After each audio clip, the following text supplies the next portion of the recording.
ওই পদ্মা নদীর হেইফারে একবার মাহফিল ফুটছি।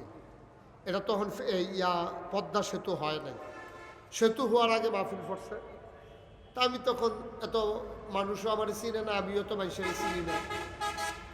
আমারও যখন কইছে যে হেইফারও মাহফিল, তখন আমার একটু ডরে লাগছে। আমি কিছু ভাই হেইফারও যায় কেমন ল ইয়া দিয়া স্পিড বুট আছে। আমি গাড়ি স্পিড বুট তো যেমনি দৌড় দেয়, তো ডরের বিষয়। কয় কান্দা দিয়া বইয়া দৌড়া রাখা। আমি কাছে ঠিক আছে।